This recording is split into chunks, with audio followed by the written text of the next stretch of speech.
Hey there, I'm Drew Russell, your Sarasota luxury real estate agent, and I am going to talk to you about what in the world happened in Sarasota real estate last year in 2022, and where is the market going, in my opinion, in 2023.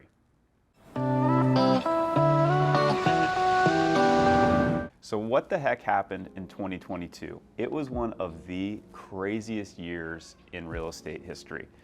The best way to describe it is like a football game that has two halves. The first half, your team is doing amazing. You can't believe how well it's going. They come out after halftime and they just feel flat. Something feels different, something feels off. That's kind of what happened last year. The beginning of the year, we had no inventory. We had people competing.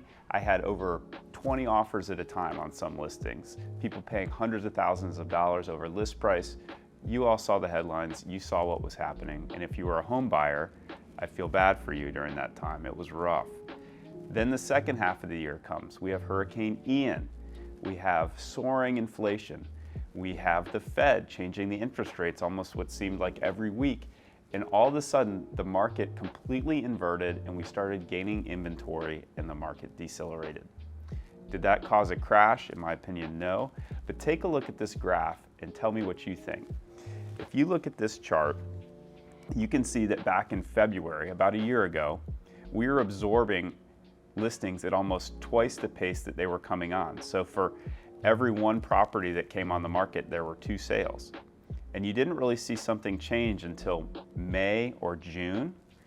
And then look at December, which is the most recent month of statistics I have. You basically see year-over-year inventory up 214%, and sales down from a peak of almost 1,400 a month down to 700. So we doubled inventory and we cut sales in half. That created a major change in the market. So that's what happened in the market as a whole. Now let's drill down a little bit deeper and take a look at the plus $1 million space. If you look at this chart, you can see it's not quite as pronounced as it is for the market as a whole. But looking back at that February of 2022, you can see that there were only 220 homes on the market and 162 of those luxury homes went under contract. That is a very brisk pace for the $1 million plus market, and juxtapose that with now 500 listings in December and less than 100 of those selling. So we are raising inventory in that time frame by over 120%, which is quite the change. Overall, the net result though of 2022 was this. Sales were down about 26% over the year from 2021, but you had a median sale price that went up 25%, and we're still seeing higher closed sale prices even though the market is slowing. We're also having more choice in the market with active inventory up almost 200% from the end of 2022. And the other major thing that we saw in 2022 was really just record delays in new home construction. So in 2020, 2021, and even last year, I put several new homes under construction, helped with new developments, helped with spec projects. Some went really well and on time, and others, especially with major builders, took forever. I'm just closing some properties now that have taken over 2.5 to 3 years to get done, and a lot of buyers did not enjoy that process.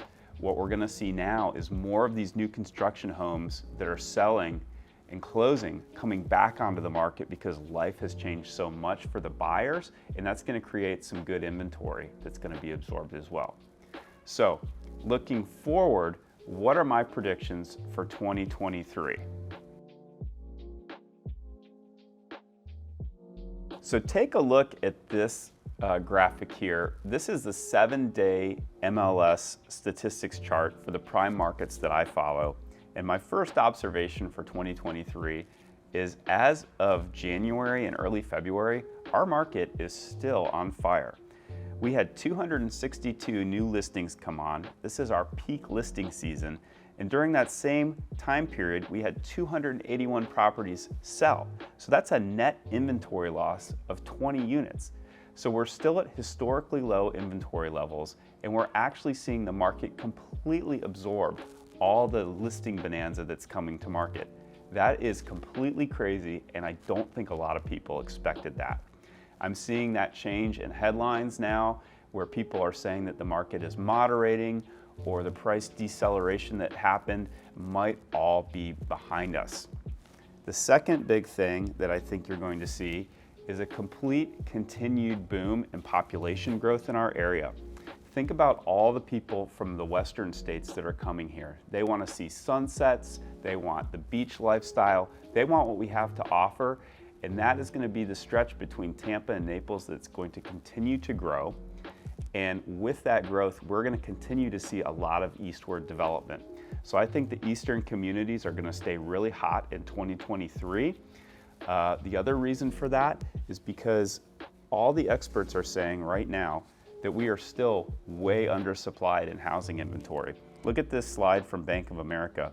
It says we believe underbuilding over the last decade has absorbed the 2 to 3 million home glut from the pre-financial crisis, and now there's a deficit of over 4 million homes.